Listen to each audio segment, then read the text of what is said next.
que disponía de un quinqué. Sus hermanas no podían hacer ruido cuando estudiaba y comía aparte en una habitación repleta de libros que era su inviolable feudo.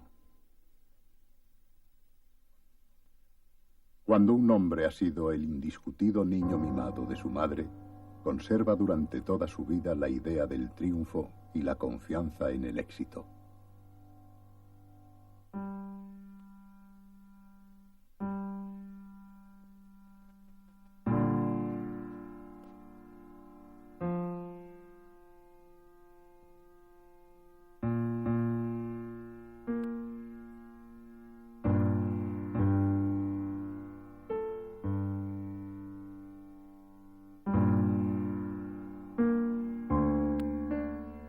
Freud sabía que era un elegido. Creía que de una manera u otra tendría que contribuir al incremento de los conocimientos humanos y colocó al frente de sus proyectos el de forjarse para una alta misión que casi hasta sus 30 años no pudo definir.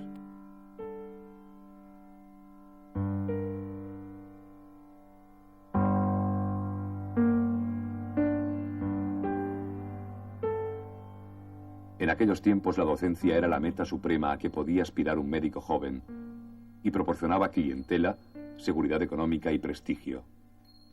Es por eso que algunos profesores apoyaron a Freud para un cargo docente en neuropatología.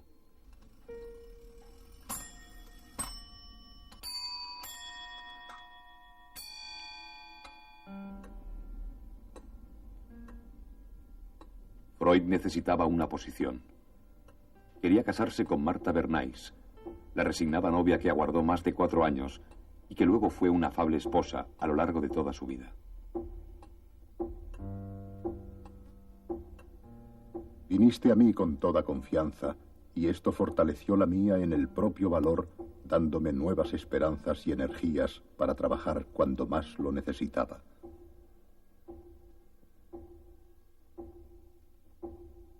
He hecho cosas que la gente juiciosa debe considerar descabelladas, como emprender el camino de la ciencia siendo un hombre pobre y conquistar tu corazón siendo un hombre sin recursos. Este será mi estilo de vida: arriesgar mucho y abrigar muchas esperanzas.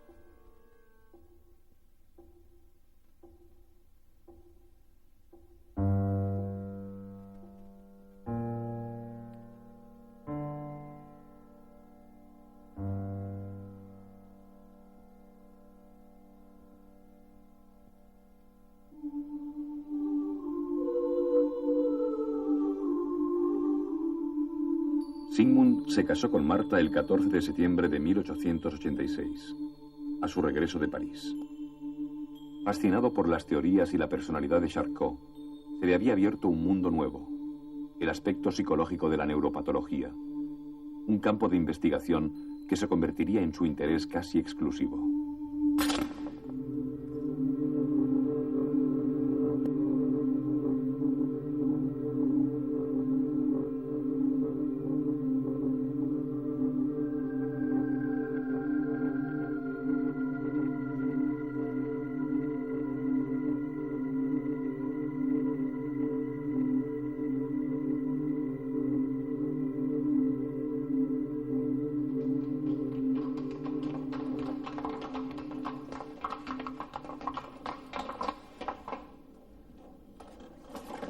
A su consultorio acudían, sobre todo, enfermos nerviosos, y como no obtenía resultados satisfactorios con los métodos terapéuticos aceptados, decidió practicar la hipnosis.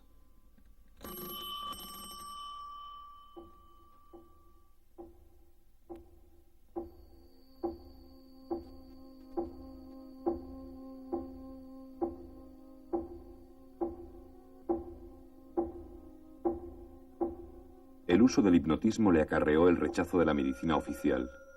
Le fue negada la entrada a los laboratorios de anatomía cerebral y se le vetaron los locales para dar conferencias. La nueva escuela de Viena había becado a un prometedor científico para que ampliara sus conocimientos en el extranjero, y éste les pagaba con un informe heterodoxo. Coherentemente, los académicos protestaron al ver reaparecer los procedimientos considerados irracionales, más dignos de la magia que de la ciencia.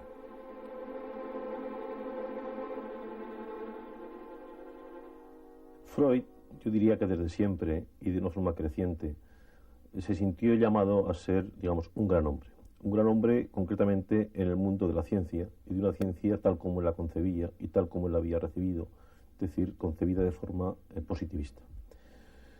Cuando Freud entró en el mundo del psiquismo, quiso mantener esta actitud metodológica positivista estricta para, digamos, alcanzar su cenit dentro del ámbito estrictamente positivista. El problema fue que Freud notaba que el terreno en que entraba, el terreno de lo irracional, de lo inconsciente, del psiquismo tal como lo concebía, resultaba terriblemente complicado para poder ser, digamos, categorizado dentro de los cánones del método positivista. Yo creo que gran parte de la vida de Freud es una lucha para conseguir el mantenimiento de la fidelidad a estos principios y, por otra parte, el estudio profundo y radical de este inconsciente. Seguramente es una lucha que mantuvo toda su vida y que no consiguió liquidar de forma definitiva.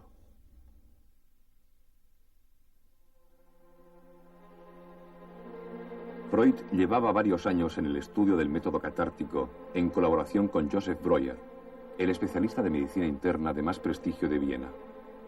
Juntos publicaron el resultado de estos ensayos terapéuticos. Hemos constatado que los síntomas histéricos desaparecen cuando se consigue despertar en estado hipnótico el recuerdo del proceso provocador.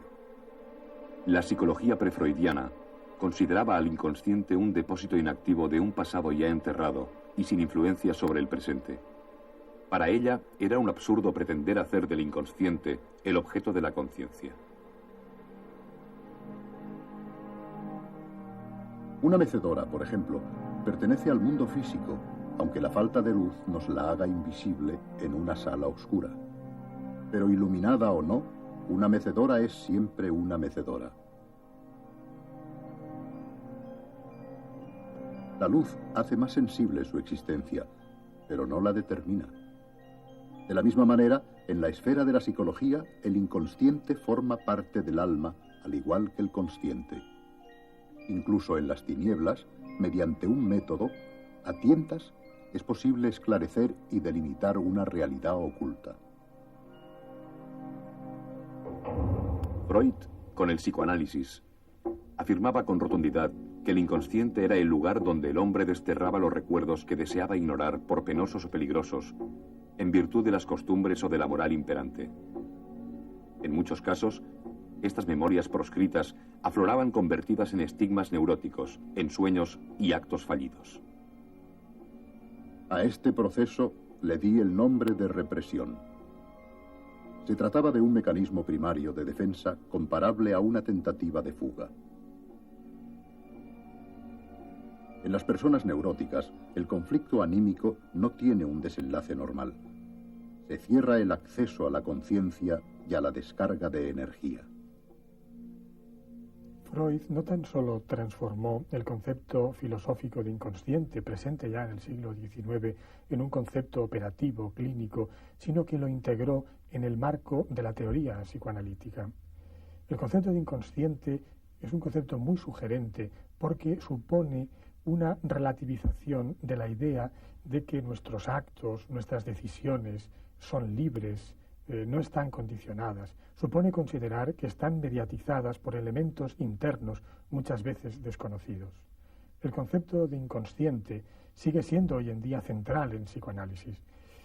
Habría de señalarse que, dado que Freud no se psicoanalizó con otra persona, sino que se autoanalizó, quizás él puso más el énfasis en el conocimiento un tanto intelectual de los contenidos simbólicos del inconsciente y, aunque lo señaló, no recalcó tanto la idea de que el análisis es ante todo una reconstrucción del inconsciente.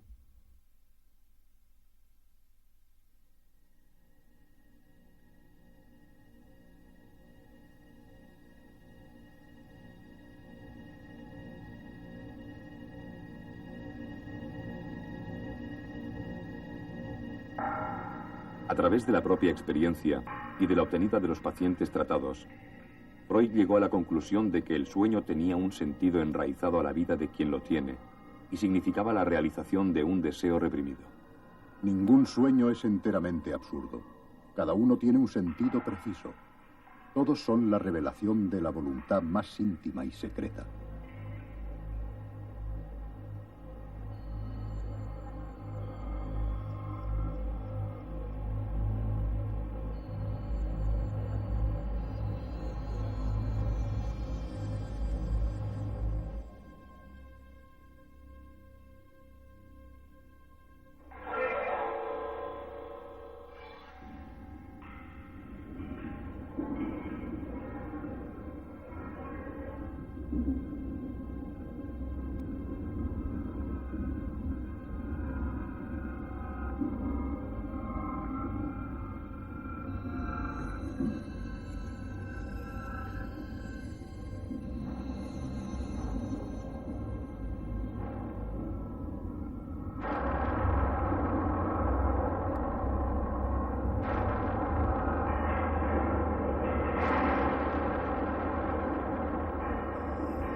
El tema de los sueños en Freud, la problemática onírica, tiene un valor, digamos, fundamentalmente expresivo o representativo de lo que es el psiquismo para Freud.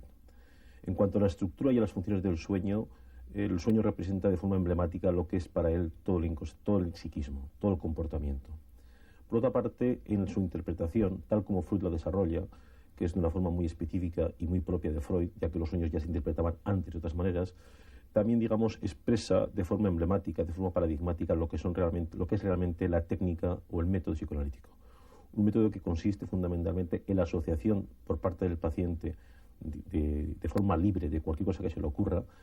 En segundo lugar, por una parte, digamos, de interpretación en las cuales juega un papel importante desde la teoría psicoanalítica el propio terapeuta, pero que ha de ser asumida por el propio paciente. Y finalmente, una interpretación y una asociación que acontece siempre en presencia del otro, el terapeuta. Esta presencia del otro es decisiva justamente en el método psicoanalítico.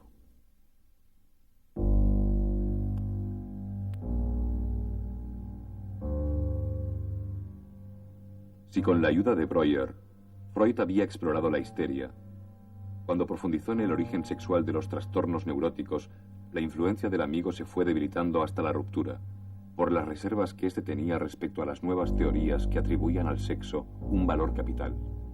Fue entonces cuando otro hombre adquirió significación en la vida de Freud. Se trataba del berlinés Wilhelm Fliess, quien se hizo famoso por la teoría, aún hoy vigente, de la bisexualidad, es decir, que cada persona posee elementos del sexo opuesto. Fliess resultó ser el interlocutor perfecto para un Freud que siempre necesitaba del apoyo de alguien en los momentos de duda, decepción y tanteo. Fliess fue también el testimonio del nacimiento del psicoanálisis y de los importantes años del autoanálisis.